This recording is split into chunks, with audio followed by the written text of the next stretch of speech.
Orang kaya, orang miskin, raja-raja, rakyat biasa, jenderal. Kau yang bilang kan, kau yang bilang. Hati-hati kau disuruh push up. Ya, semua mati. Berarti yang jadi masalah sesungguhnya bukan mati. Yang jadi masalah illa wa antum muslimun, kecuali dalam keadaan beragama Islam. Berarti ada orang Islam tapi matinya tidak beragama Islam. Siapa mereka? Contoh aja ini, contoh, jangan marah, contoh. Kau melanggar, kau tidak lihat ini. Saya lihat, Pak. Kenapa kau langgar? Saya tidak lihat Bapak. Kenapa kau tidak lihat saya? Bapak sembunyi di tikungan. Akhirnya tilang. Ini kalau di sidang 250.000. Tidak ada uangku, Pak. Sudah, berapa uangmu di situ?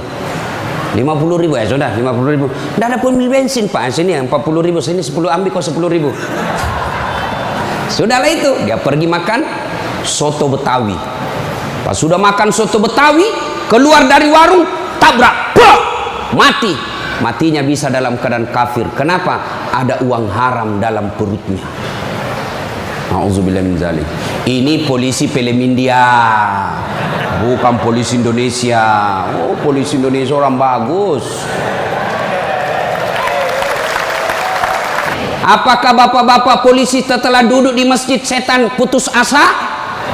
Digodanya lagi kita. Nggak usah kau dengar ceramah, nggak usah kau dengar ceramah. Pegang HP-mu, pegang HP-mu. Itu setan itu HP, bos, setan. Mengalihkan perhatian. Orang ceramahnya. Siaran langsung juga, baru 3 penontonnya, pret. Simpan dulu HP, bos, simpan dulu. Sudah dikasih tahu HP itu setan, masih dipegang HP-nya, bukan lagi temannya setan, tapi kau sudah jadi setan cilaka. Woi, Bu, simpan dulu HP. Woi, ibu-ibu yang pegang HP, saya doakan suaminya kawin lagi. Mau kau? Bos, dengar dulu.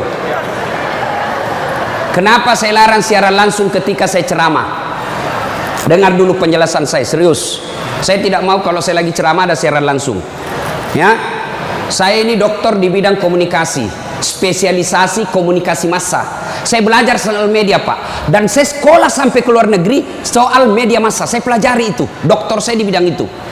Setelah saya pelajari, netizen kita di Indonesia, masyarakat dunia maya namanya, itu ada orang cari uang dengan membuli public figure. Ulama tentunya. Kenapa? Ulama banyak followernya. Saya penonton saya 83 juta. Maka kalau dia datang serang saya, maka penonton saya 83 juta itu lari matanya ke channelnya dia dapat duit. Maka dia cari duit dengan cara membuli public figure.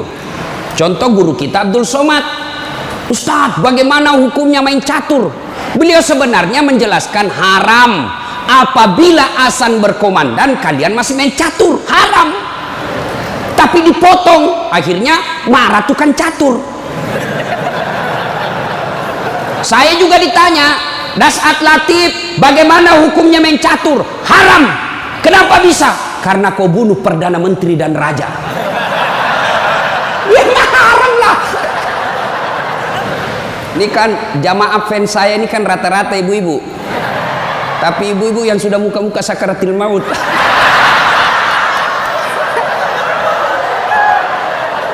Orang sudah lagi ceramah, selesai ceramah keringatan, capek, dia kejar kita. Ustaz, selfie Ustaz. Saya layani karena kalau tidak dia catat di medsosnya, sombong. Selfie lah dia. Ulangi Ustaz, kabur Ustaz. Ulang lagi Ustaz. Dalam hatiku, biar kulang 10 kali, nah mukamu yang kabur. Saya ceramah ini gaspol atau rem-rem? Hah? Serius? Hah? Oke, gaspol memang.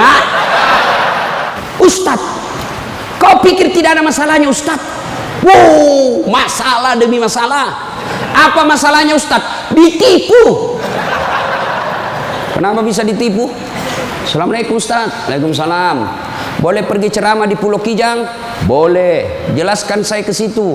Kita dari Makassar naik pesawat ke Jakarta, dari Jakarta ke Jambi, dari Jambi naik mobil dulu 1 jam, sudah itu naik perahu, speedboat, berapa jam? 2 jam paling lama Ustaz. Oke, jalan. Sudah tiba naik speedboat, bukan, ternyata katinting. Saya bilang, bos, bukan speedboat ini, katinting ini. Yang minum, toko. Ya kan? Kalau speedboat, siung. Dalam hati ditipu lagi saya ini, kurang ngajar ini. Sudah 3 jam, belum sampai-sampai. 4 jam, belum sampai-sampai. Saya bilang, Haji, Bapak bilang cuma 2 jam. Ini sudah mau 4 jam, kita belum sampai. Dia bilang, mohon maaf Ustaz, sebenarnya ini 9 jam Ustaz.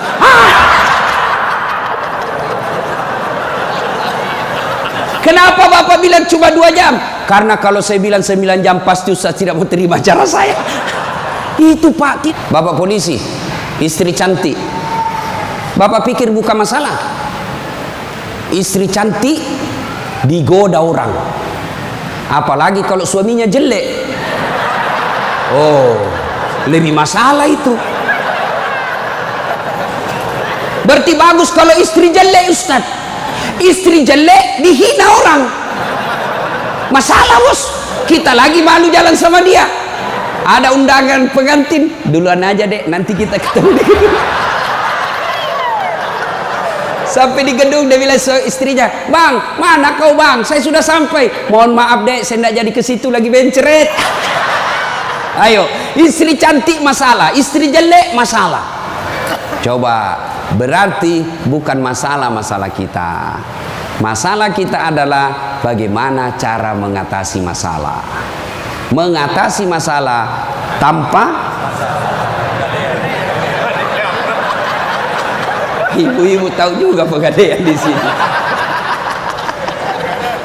Hei, mengatasi masalah, Allah coba bilang, Pak polisi, Brimob, ada masalah, kau jadi komandan dulu. Tidak. Brimob, ada masalah, kau sekolah dulu jadi dokter. Ada masalah, kau kaya dulu. Ada masalah, kau Kapolres dulu. Tidak. Allah cuma minta 2. Ista'inu bisabri wassalah. Sabar, perbaiki solatmu, Allah yang selesaikan masalahmu. Tiba-tiba dipindah pelosoknya Ambon, jauh sekali sampai ke Masohi. Dari lahir sampai jadi polisi perwira, Jakarta tempatnya. Tiba-tiba dipindah jauh, sabar. Tidak ada kala ilmu sabar bos. Percaya. Apa itu sabar Ustaz? Lagi duduk-duduk ditempeleng, pak. Saya sabar. Bukan sabar itu bos, beleng-beleng itu. Masa tidak ada salamu ditempeleng kok sabar? Enggak. Kecuali komandanmu tempeleng kok, ya sabar kok. Apa boleh buat dia bos? Ya masa kau yang mau tempelin komandanmu? Tidak masuk akal toh. Ya wah, siap salah, siap salah. Nah itulah polisi pak, biar benar, siap salah juga, siap salah. Maka ibu-ibu sayangi suamimu, karena kalau bukan kalian yang sayang suami bu, siapa lagi? Coba kasihan ini, lihat-lihat ini mukanya. Coba ini, kalau di depannya komandannya pak. Makanya jangan jajah suami. Kasihan ini, lihat ini polisi. Pas sampai lagi dapur berantakan, suami marah-marah. Apa kau kerja ini? Berantakan semua dapur. Ibu langsung peluk dia dari belakang sambil menyanyi. Insaflah wahai manusia. Ya ibu, hei. Ini bagaimana suami mau betah di rumah, baru datang ngomel, bodoh memang ini. Apa kau tahu? Dia bilang suamimu, apa bodoh-bodoh? Kenapa kau mau sama saya? Apa mau jawab? Sampai lagi kita berharap di rumah romantis, istri di rumah, daster tinggi sebelah, bau asap, mukanya ndak jelas, ada lagi ketimun disimpan di matanya. nonton sinetron, dia angkat keteknya sambil dicabut. Bagaimana kita tidak cepat sakaratil maut? Hei, bu, buatlah suami betah di rumah, supaya suami berkata, meskipun saya menderita di jalan, meskipun saya susah di unjuk rasa, meskipun saya dimaki sama komandanku, tapi ada istri di rumahku, bidadari dalam surgaku. Oh. Bisa ibu? Bisa? Serius? Bisa?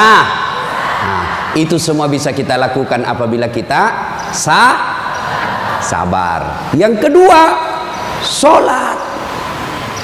Bapak ketika ada masalah, perbaiki sholat.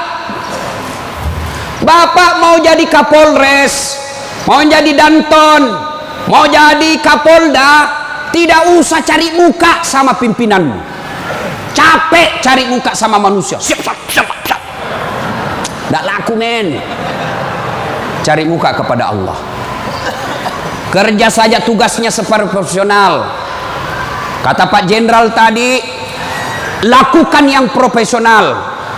Meningkatkan sumber daya polisi, kirim pendidikan, jaga akhlak, perbaiki attitude. Insya Allah Bapak lakukan itu, Allah yang ngurus pangkat jabatannya Bapak. Kalau Bapak cari muka sama pimpinan, ganti, cari muka lagi yang baru, ganti lagi, cari muka lagi.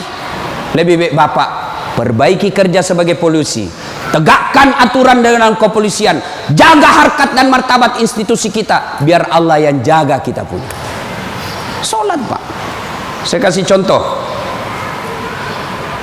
Pak, kalau Bapak dipanggil sama jenderal, ada kan ajudannya jenderal kan? Coba lihat kalau ke jenderal panggil, Pak Dan, komandan panggil, ajudan, itu ajudan biar lagi tidur langsung lompat, siap komandan, ada kuaci di mulutnya, siap, kalau perlu dia telan itu kuaci di mulutnya. Ada kira-kira ajudan dipanggil, ajudan, tunggu dulu Pak, diinjak lehermu bos.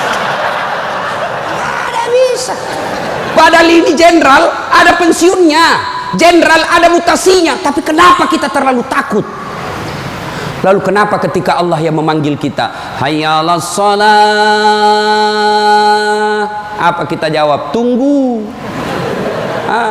Ya sudahlah, kok kata Allah, ya sudah, urus sudah itu dulu. Maka jangan heran 20 tahun Bapak jadi polisi tidak bisa lepas dari kredit. Kenapa? Bapak nganggap enteng sama yang punya dunia. Saya sholat Ustaz, betul Bapak sholat tapi main-main. Allah karena budu iya karena istan ihdinas. Siapa yang kau sholat begitu? Allah.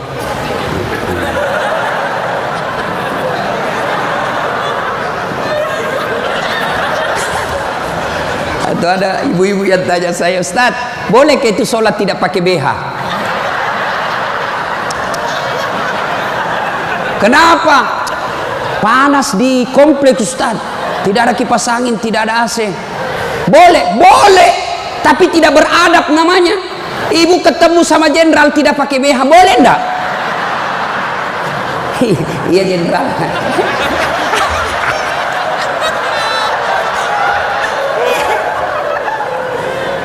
Maka jangan heran Bapak bertahun-tahun sholat tidak bisa baik hidupnya. Kenapa? Bapak sholat semau-maunya. Sholat yang dicari duit. Allahu Akbar. Rakaat kedua tadi 100.000 duit saya, beli nasi bungkus 50.000, voucher 30.000, mana yang 20.000? Allah, mana yang simpan? Allah bagi assalam. Oh, di bawah sadel. Bapak selama sholat cari duit, ya. Maka begitu ada masalah Pak, perbaiki sholat. Di komplek kita ini tiba waktu azan Bapak tidak latihan dan tidak sibuk, datang ke masjid.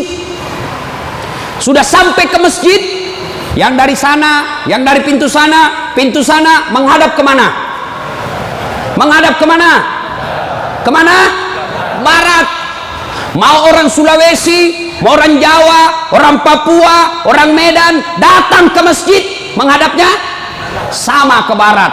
Tidak mengatakan orang Sulawesi Selatan dia menghadap ke selatan, dia orang Jawa Barat dia menghadap ke barat. Tidak. Nah, itulah makna pentingnya amanah dari jenderal kita tadi. Kita ini satu kesatuan.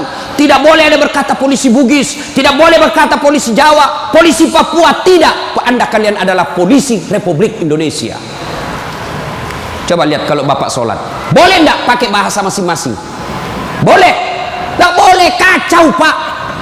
Coba kalau kita sholat pakai bahasa masing-masing. Yang jadi imam keturunan Arab, Allahu Akbar. Makmum brimob dari Bugis, dia takbir pakai bahasa Bugis, Pungallahu ta'ala malopo. Sudah ribut kan orang langsung. Datang lagi orang Padang, dia takbir, Allah nan gadang. Lah kita balik lagi Padang. Mana datang lagi jamaah yang Allah ganal bujur. Kutai. Terakhir anak gaul dari Betawi, Allah gede banget gitu loh. Kacau kan? Begitu juga di polisi. Kalau rakyat Indonesia saja selalu disampaikan jangan berpecah belah, jangan bertengkar, kalian satu rakyat Indonesia. Apalagi polisi harus lebih bersatu. Jangan rakyat kita bersatu, polisi berpecah belah. Oh kami brimob, oh kami Kopassus Densus, oh kami Kegana. Enggak, kalian adalah polisi rakyat Indonesia.